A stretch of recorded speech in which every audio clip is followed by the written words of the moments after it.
أعوذ بالله من الشيطان الرجيم بسم الله الرحمن الرحيم الحمد لله رب العالمين وصلى الله على سيدنا محمد وآله الطاهرين. Verse number 29, Surah Al Imran. قل إن تخفوا ما في صدوركم أو تبدوه يعلمه الله ويعلم ما في السماوات وما في الأرض والله على كل شيء قدير. Say, whether you hide what is in your hearts or disclose it, Allah knows it. And He knows whatever there is in the heavens and whatever there is in the earth. And Allah has power over all things. Now this verse is somehow related to the previous verse which talked about taqiyya. It is saying that it doesn't matter if you have to say something, you have to declare something which is not in your heart, because Allah knows what is in your heart. Whether you say something or you hide it, of course Allah is aware of it. So it is a sort of reassurance for those who were forced to do taqiyya. It's also a warning for those munafiqun and hypocrites who were doing the opposite. They were declaring faith, they were pretending faith, but were disclosing in their hearts disbelief and kufr. Now the following sentence, يَعْلَمُ مَا فِي السَّمَاوَاتِ وَمَا فِي الْأَرْضِ, is actually broadening the scope of the knowledge of Allah. It's not only your hearts which is subject to knowledge of Allah subhanahu wa ta'ala. It's everything in the heavens and the earth. He knows the details of everything in the heavens and the earth. And of course, وَاللَّهُ عَلَى كُلِّ شَيْءٍ قَدِيرٌ. He has power over everything in the sense that He can punish those who disclose disbelief and pretend faith, and has power to reward those who has to pretend disbelief and hide their faith in their hearts. Then the following verse, يَوْمَ تَجِدُ كُلُّ نَفْسٍ, verse number 30, يَوْمَ تَجِدُ كُلُّ نَفْسٍ مَا عَمِلَتْ مِنْ خَيْرٍ مُحْضَرًا وَمَا عَمِلَتْ مِنْ سُوءٍ تود لو أن بينها وبينه أمدا بعيدا ويحذركم الله نفسه والله رؤوف بالعباد. The day when every soul will find present whatever good it has done and whatever evil. And as to whatever evil it has done, it will wish there were a far distance between it and itself. Allah warns you to beware of disobeying Him. Allah is actually repeating this, that we have this in two verses before. وَيُحَذِّرُكُمُ اللَّهُ نَفْسَهُ, and Allah is most kind to His servants. وَاللَّهُ رَؤُوفٌ بِالْعِبَادِ. Now, this verse has a bit of a controversial issue regarding the finding whatever good or evil people have done. First of all, we have other verses in the Quran which talks in the same vein. Here it says, the day when every soul will find presence. Muhdara. Well, it doesn't say hadira. Hadira is present. Muhdar means presented. It means that it was somewhere and it has been presented to them now. And whatever evil they have done. The similar verses that we have, for example, in Surah Al-Kahf, what we have is وَوَجَدُوا مَا عَمِلُوا حَاضِرًا. Here it says muhdara, there it says hadira. And they find whatever they have done present, just before their eyes. Or, for example, we have وَعَلِمَتْ نَفْسٌ in Surah Takwir, عَلِمَتْ نَفْسٌ مَا أَحْضَرَتْ. Every soul knows what have they presented, what they have brought together for themselves. So we have similar verses. Now, what's the meaning of this? تَجِدُ كُلُّ نَفْسٍ مَا عَمِلَتْ. Whatever every soul has done, it will find it there. Now, because sometimes people say that the amal, whatever we do, they are a'rad, that means they are accidents. They don't have an essence in themselves. For example, if someone kills someone else, these are accidents. It can have different meanings. So what's the meaning of finding it present? How this action, which was a sort of combination of different accidents, could be presented there again. They have vanished. They have gone. I mean, when you say a lie, for example, you have said it and it's gone. So how will you find it present? Is that possible? That is why Sheikh Muqniya says in his Tafsir Al-Kashif, he says, إِنَّ الْعَمَلْ مِنَ الْأُمُورِ الْعَرَضِيَّةِ. The actions are from the accidental matters that would not continue to exist. And it is not possible to bring them back or to see them again. So what's the meaning of this? He says that it means they see the reward or punishment of that action. Now, in this sense, Sheikh Tusi in At-Tibyan and Sheikh Tabrasi in Majma' al-Bayan have said almost similar things, that the action cannot be found in itself. There should be something which replaces that action. And you can see that. Because, as I said, actions are accidents. They disappear and they go, and it's not possible to present them again. Let's see what Sheikh Tusi says in At-Tibyan. He says that the meaning of تَجِدُ كُلُّ نَفْسٍ مَا عَمِلَتْ, the meaning may be two things. One is جَزَاءُ عَمَلَهَا مِنَ الثَّوَابِ وَالْعِقَابِ. They see the reward or punishment of that amal. The second is they see the amal written in the record of everyone. تجد بيان عملها بما ترى من صحائف الحسنات والسيئات. They find the explanation or the interpretation of the a'mal as it's written in the book of records, whether good or evil. And then he says that this is, of course, true for both groups, for those who are good and those who are evil. The good ones see only their hasanat, not the sayyat. And the evil ones see only their sayyat and not hasanat. And then it says there is a possibility that the good ones also see their ma'siyah, but of course is forgiven. This is the meaning of تَجِدُ كُلُّ نَفْسٍ مَا عَمِلَتْ or وَوَجَدُوا مَا عَمِلُوا حَاضِرًا. In Majma' al-Bayan also, he says that there's a disagreement about how this amal is presented on that day. How is it possible?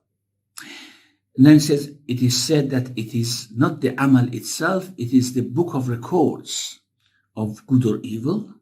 And he reports this from Abu Muslim Muhammad ibn Bahr Isfahani, who was a very famous Mu'tazili Mufassir. And he says that also it is said that they see the reward or punishment of it, not the action itself. And then he emphasizes فَأَمَّا أَعْمَالُهُمْ فَهِيَ أَعْرَاضٌ قَدْ بَطَلَتْ. The actions themselves are accidents and they have vanished. It is not possible to bring them back anymore. لا يجوز عليها الإعادة. It is not possible to bring them back. فَيَسْتَحِيلُ أَن تُرَى مُحْضَرَةً. It is impossible for the action to be seen. For the action to be seen. Now, this, of course, has been the way the ancient Mufassirun and some contemporary Mufassirun have explained this ayah of يَوْمَ تَجِدُ كُلُّ نَفْسٍ مَا عَمِلَتْ مِنْ خَيْرٍ مُحْضَرًا وَمَا عَمِلَتْ مِنْ سُوءٍ. However, Allama Tabatabai in Al Mizan, in agreement with many other famous Mufassirun like Faiz Kashani and some others, they say that this actually implies the tajassum of amal. The amal will be embodied in something which is in line with that world, could be presented in that world. This is how the amal works. It's not the amal itself that you will see. For example, you have lied, or you have killed someone, or you have done something very good, you have helped some person fulfill their needs. It's not that amal itself, like, for example, the turning of the tongue when you are lying, or the money you just give to someone when you are helping them. That finds a different form. And that form is preserved in Barzakh in one way, and when the day of judgment comes, it is presented in a different way. So in every realm, for example, in this realm, that action is presented or is embodied in a sort of evil in our heart or in a sort of good in our heart. That's the embodiment of that action, not the action itself, that the action we do it and it's gone. When we go to Barzakh, that action finds an embodiment, finds an independent existence. And that's, of course, a form different from the form that it was performed. And then when we go to the Day of Judgment, it finds a different form. You find it there. You find one who lies finds that lie there, but in a different form.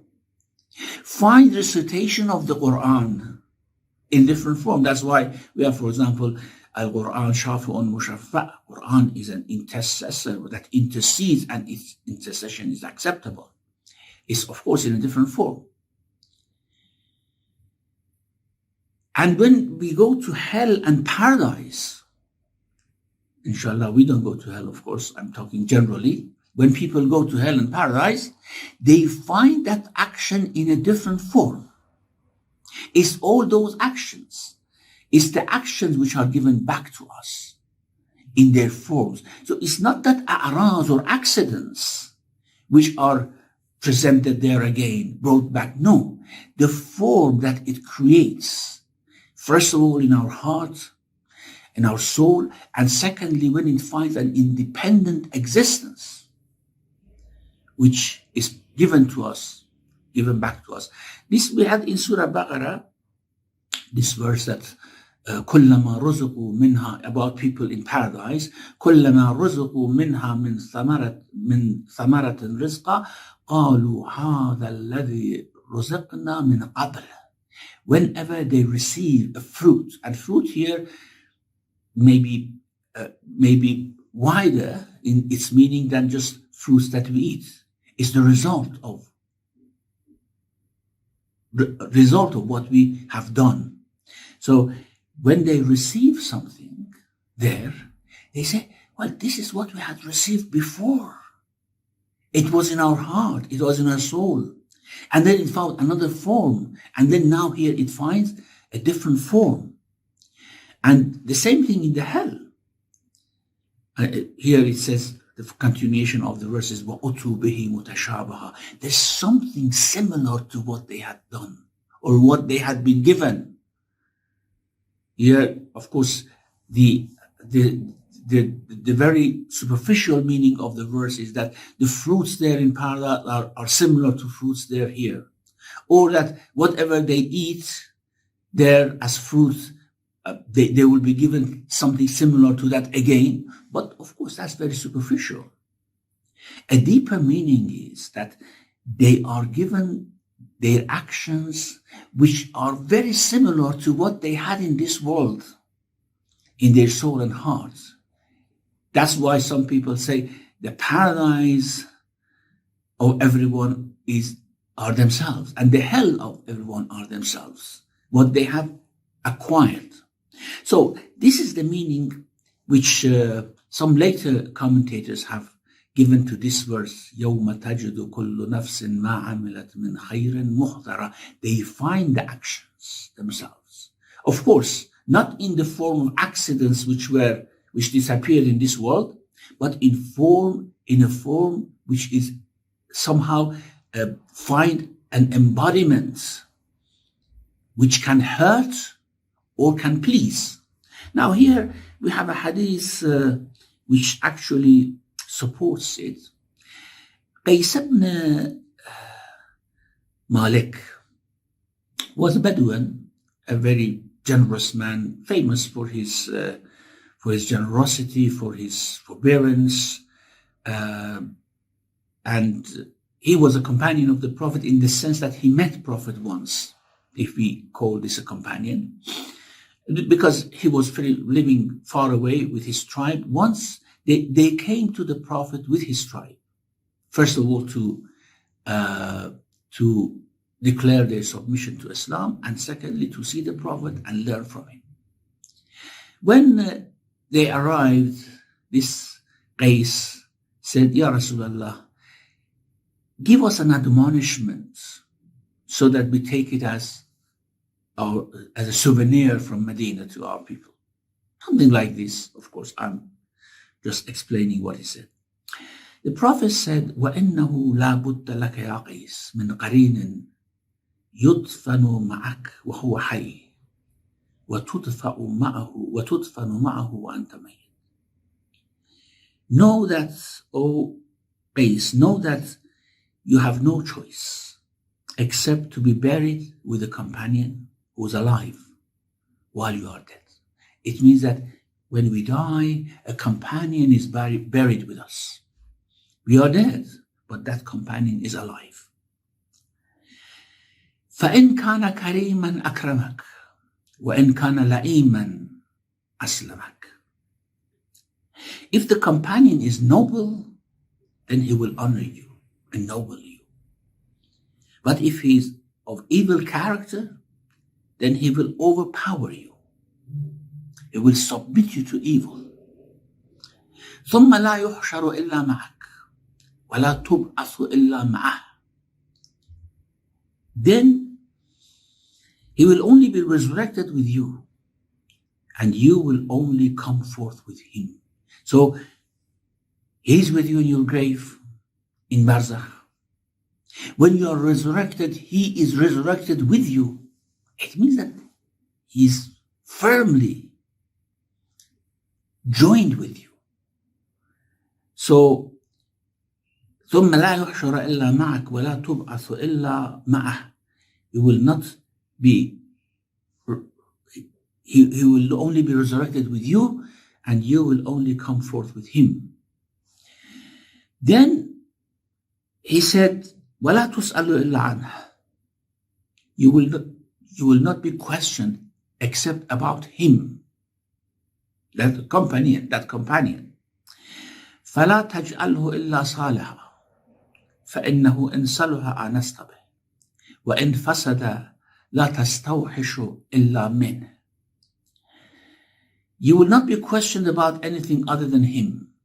Therefore, do not allow your companion to be anything but good, so that you may form a close bond with him. Because if he is evil, you will not be repulsed by anything more than by him. You will not be afraid of anything but him. This is what it says. وَإِنْ فَسَدَ, if he is corrupt, لَا تَسْتَوْحِشُ إِلَّا مِنْهُ. You will not You are not frightened. You are not be afraid of anything but him. It means the reward and punishment is in that action. And at the end, he says, وَهُوَ فِعْلُكَ. This is your action. So the one which is buried with us is our action. So we see that in the world of Barzakh. And when we are resurrected, we see that on the day of judgment. And when we go to paradise, that is what is given to us.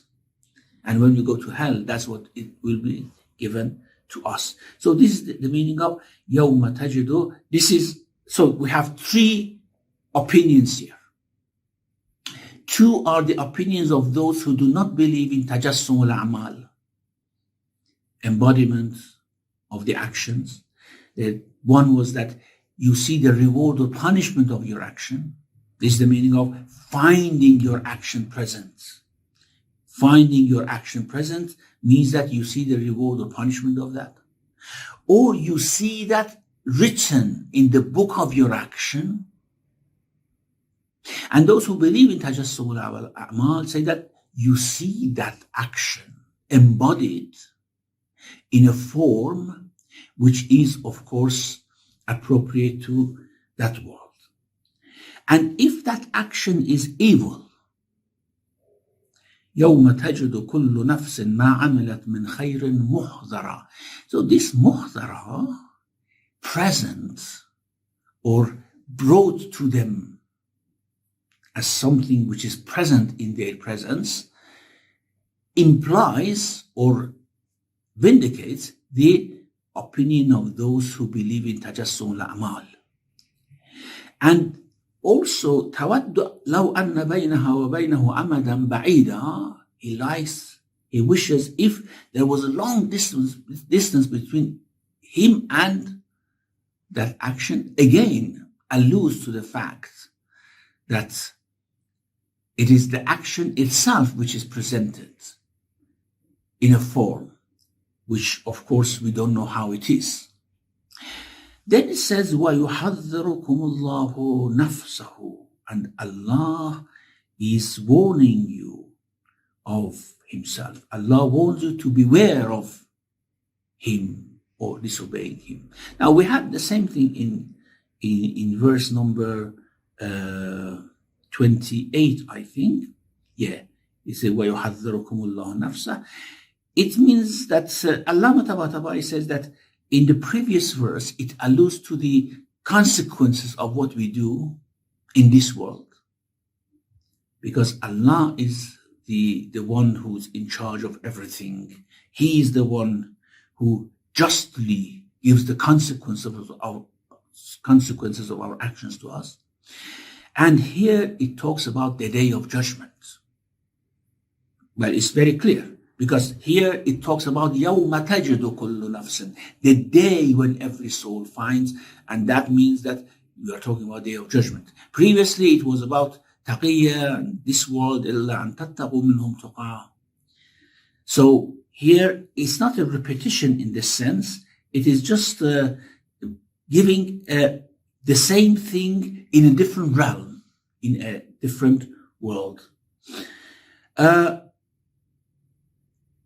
And we said there that يُحَذِّرُكُمُ اللَّهُ نَفْسَهُ means, of course, he is warning you to beware of his disobedience, or to beware of him as your Lord, as your sustainer, as your creator. However, at the end we have something which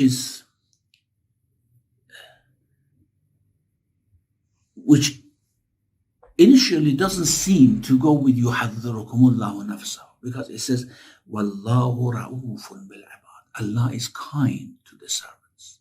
What is the source of suitability of he warns you of disobeying him and he's kind? Because when we talk about Allah being kind, it means that he forgives everything. Don't worry, don't be afraid of him.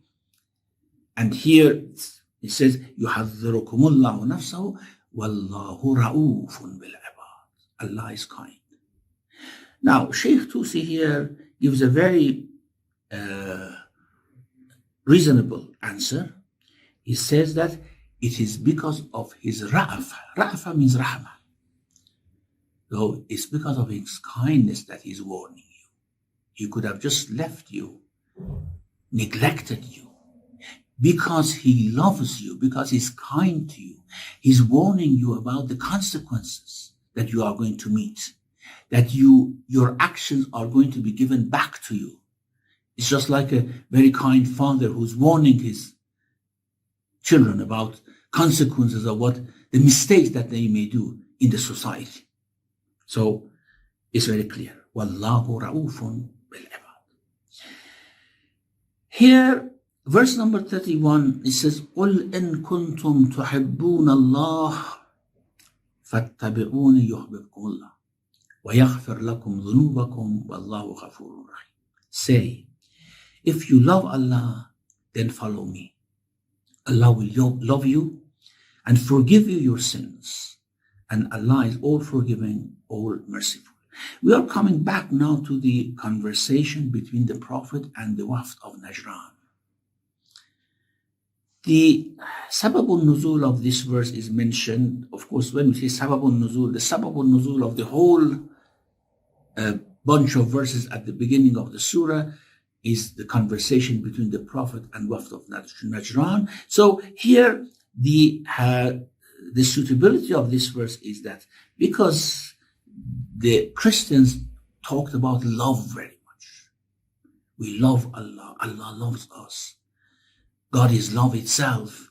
And this love was the sort of showcase of their faith. Now, apparently when they met the Prophet, they said the same things as well. That we are lovers of Allah.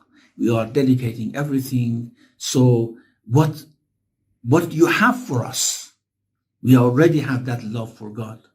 We already are in love with the source of all good. So what you have for us. Now he says tell them, قُلْ, if you love God, then follow me, because I am bringing you his message. I am his messenger. I present him on the earth. So if you love him, follow me. So it is said that the criterion for the truthfulness of that hope was that if you are true in that, you have to follow me. There's another sababul nuzul mentioned for this verse in Tafsir al which somehow will be out of context. And that's why we think that this sababul nuzul, or this sort of background, is certainly more proper than what is reported there. He reports from Dhahhak, from Ibn Abbas. Now, the first thing about this is that Dhahhak never met Ibn Abbas, and therefore this is a broken chain to Ibn Abbas, and it somehow undermines the narration, in addition to, of course, the context of the surah. He says that the Prophet, peace be on him, why I mention this while it is not a sort of supported hadith, is because many of us have some sort of these ideas and feelings which are mentioned in this sababul nuzul, in this hadith. The Prophet met Quraysh in Masjid al-Haram. They had put ornaments on their idols and were prostrating for them. فقال والله يا معشر قريش لقد خالفتم ملة أبيكم إبراهيم وإسماعيل. He said, I swear by God, O Quraysh, you are opposing the faith of your father Ibrahim and Ismail. And that's true, of course. As I said before, the Arabs in Hijaz were all on the faith of Ibrahim and Ismail until 400 years before Islam, when the first idol was brought to Kaaba. فقالت له قريش إنما نعبدها حبا لله ليقربونا إلى الله زلفى. We are worshipping these because of our love for God. We want them to take us closer to God. Something similar to what Christians were saying, as actually. Not, of course, exactly the same thing. Then Allah said to the Prophet, tell them, إن كنتم تحبون الله وتعبدون الأصنام ليقربوكم إليه. If you love God and you are worshipping these idols for that love to bring you closer, you have to know that if you want Allah to love you, you have to follow me. فَاتَّبِعُونِي يُحْبِبْكُمُ اللَّهُ. Now, why I mention this hadith is because sometimes we do certain things and we assume or we imagine that we are doing that for love of God or to bring us closer to God. Or we think that if we do that, God would love us and would provide for us. And they are wrong. We have to meticulously follow the Prophet, follow his Sunnah, follow his injunctions, follow the Quran. And of course, when we say the Prophet, peace be on him, by extension we mean his Ahlul Bayt, who were the heir to his knowledge, so that we prove our love for Allah and also in return receive the love from Allah subhanahu wa ta'ala. Okay, the content of the verse, and especially about the hope for Allah and hope of Allah for us, inshallah we will discuss that in our next session. ربنا لا تزغ قلوبنا بعد إذ هديتنا وهب لنا من لدنك رحمة إنك أنت الوهاب وصلى الله على محمد وآله الطاهرين.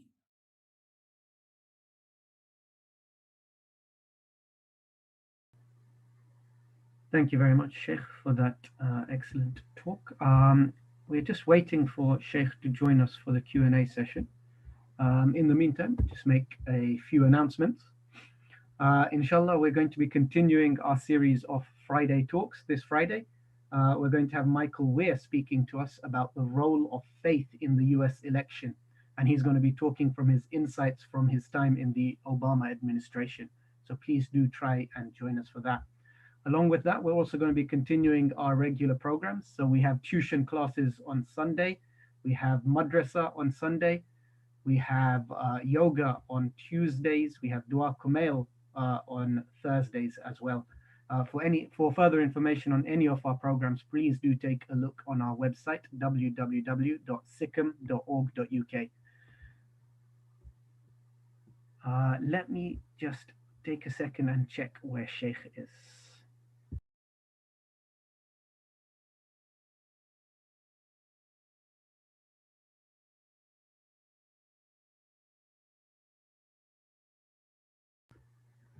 Assalamu alaikum, Sheikh. I think he's just joining the audio. If we give him a second.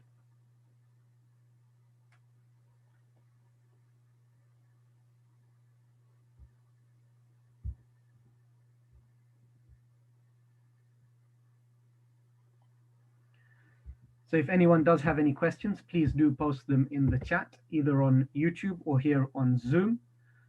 Also, if you would like to ask the questions directly, please do feel free to unmute your microphone and ask Sheikh directly.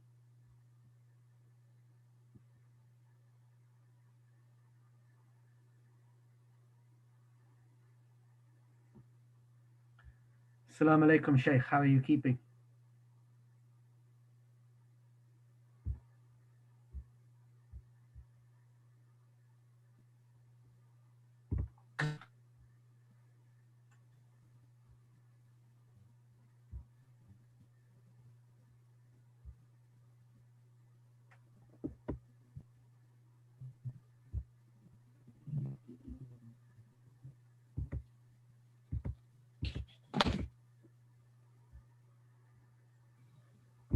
Sheikh, can you hear us?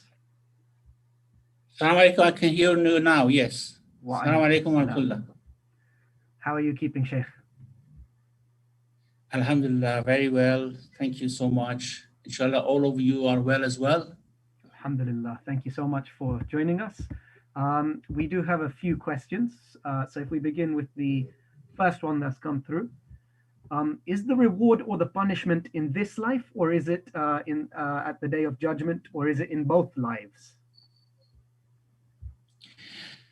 Well, it depends. Sometimes people will get consequences of their actions both in this life and next life. Sometimes Allah wants to purify someone for next life, so they receive those consequences only in this life. It depends on the type of person, on the type of intention, purity, impurity, and sometimes it's in both worlds. So, but Allah says, for example, if someone is punished for a crime like adultery in this world, if they are punished in this world and have had, then they will not be punished in the next world anymore. Or if, for example, someone meets some consequences of their actions, especially small sins in this world, they will not see that in the next world at all. But the main area or the main plane for receiving the full consequences of one's actions, of course, is hereafter. وَإِنَّمَا تُوَفَّوْنَ أُجُورَكُمْ يَوْمَ الْقِيَامَةِ. The full retribution of what you do will come to you, of course, on the day of judgment.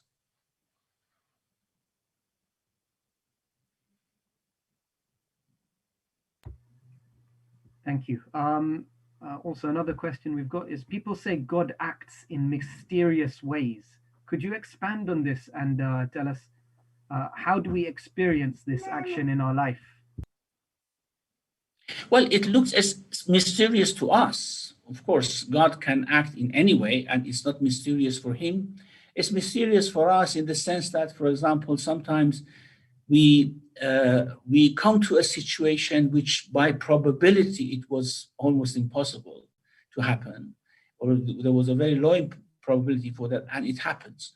Or things come through a very strange and queer way. Say, for example, sometimes the rizq of someone comes in a very strange way. Or sometimes something happens to us that we think they are not pleasant at all, and we have no patience on it. And then later on, we see that that was a good thing. I think the best explanation for this mysterious way of action of God is explained in the story of Musa and Khidr alayhi salam. I mean, it was mysterious. The Khidr alayhi salam broke that ship, and Musa didn't know why. It was very mysterious. Why Khidr did such a thing? He was a close abd of Allah subhanahu wa ta'ala. And then later on, when that ship was not confiscated by the king, it worked in a very mysterious way, actually. Or other examples which are mentioned in that surah.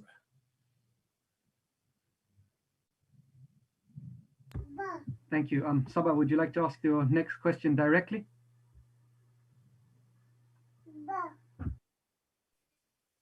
No, thanks. I've asked all my questions. Thank you very much. Thank you. We have another question. So when you say you must follow Sunnah and be careful not to do things that we think may bring us closer to Allah, so what do you say about alams, models of rawdas, etc., which we use to bring us closer to Allah? Are these things sanctioned in Sunnah? Well, we should not oppose the Sunnah. I mean, we may do things which do not oppose the Sunnah, okay? If something opposes the Sunnah, certainly we should not do it. I mean, if, say, alam is something that we say it opposes the Sunnah of the Prophet, then we shouldn't do it. But there are things which are not in the area of the Sunnah. There are things which are in a sort of, we are in a sort of liberty about them. They do not oppose the Sunnah, they do not oppose the Quran, and they may be instrumental in strengthening our faith. As long as they do not oppose the Sunnah and the Quran, that's fine. But if it goes to a realm When it opposes the Quran and the Sunnah, of course or if we give it an interpretation which opposes the Quran and the Sunnah, then of course we have to abandon that. So how can we ensure these actions that we're doing are not opposing the Sunnah?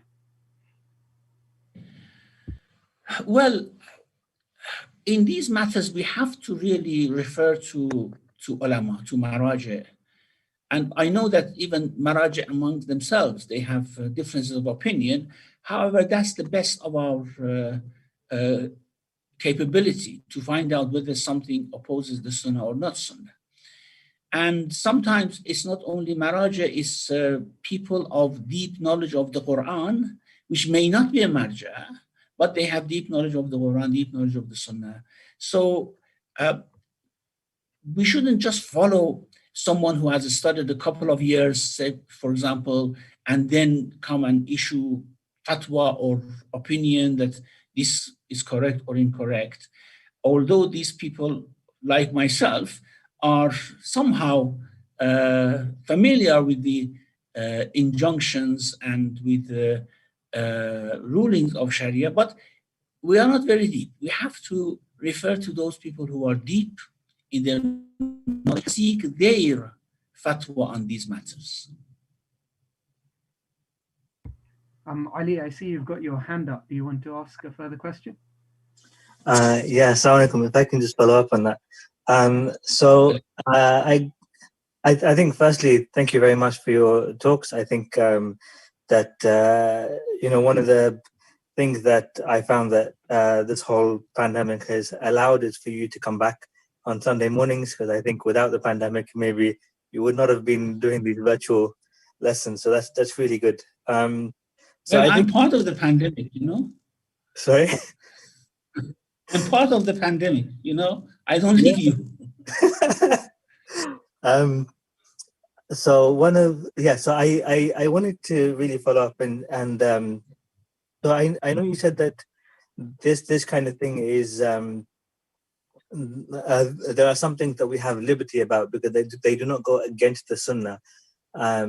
So I guess what my question is in matters of religion specifically, shouldn't we be trying to follow the Sunnah as closely as possible? So regardless of whether or not something goes against it, if it's not in the Sunnah, we should try and should we be trying to avoid it? So there are some things that are outside the bounds of religion, like what car you want to drive, or what watch you want to wear, what clothes you want to wear. Those are kind of like religion doesn't dictate on those things. But in terms of when you're saying that I'm going to do something like an alam or a model of a rawda, which is, I'm saying that this has a religious connotation, shouldn't we be trying to be more careful about those kind of aspects? Well, that's very important that you differentiated between different aspects of life. There are certain aspects of life which are not very much related to Sharia or to Sunnah, and there are certain aspects which are part and parcel of Sharia and our religious activity. However, even when you go to other aspects, say, for example, in dressing of women may actually in some areas come in opposition with the religion. And so dressing may also be part of that aspect. Even eating, I mean, the food we eat, business, it comes in as well. So it is important that you say something which is absolutely religious should be differentiated with other matters. But we have to be careful about this with unscrupulous or unrestricted fatwa of bid'ah, that we rule that something is bid'ah, because bid'ah is idkhalu ma laysa fi din fi din, to bring something which is not part of faith into faith. And I understand very well these things come into this area, that we are bringing something into the faith which did not have any precedent. But we have to also be aware that customs differ and change in different areas and different times. For example, In India, Muslims may have different customs for themselves, for mourning, for example.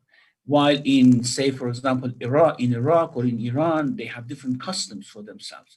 We shouldn't regard these customs as part of, say, for example, Sharia per se.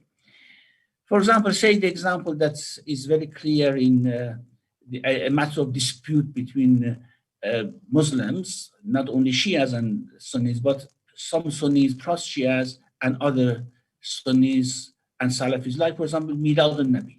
Celebrating for Milad al-Nabi. It's a religious matter. Or celebrating for our A'imma's birth, or commemorating their death.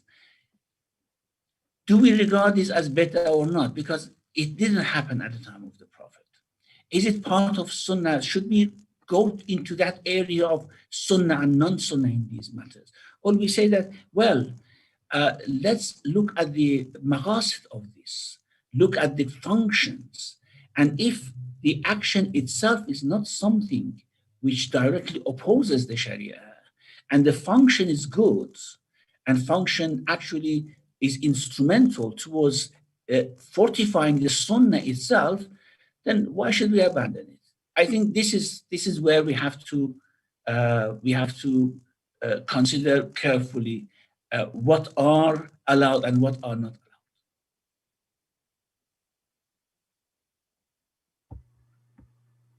Thank you very much. We have another question. What happens when the wrongdoings are forgiven by Allah? Would these wrongdoings be apparent in the hereafter? I think almost all commentators say that no. Something which is forgiven, something for which you have repented, they just obliterate. They are just obliterated. They vanish. And you do not see anything of that in your book of records or on the day of judgment.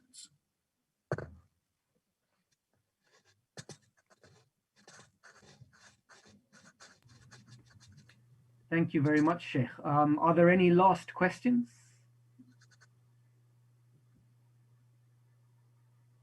Okay, Sheikh, I think that's all the questions that we have. So thank you very much for joining us. Inshallah, we continue again the same time next week. Inshallah, thank you very much. It's a big pleasure to see your faces every week. Thank you. Thank you so much. Fi amanillah.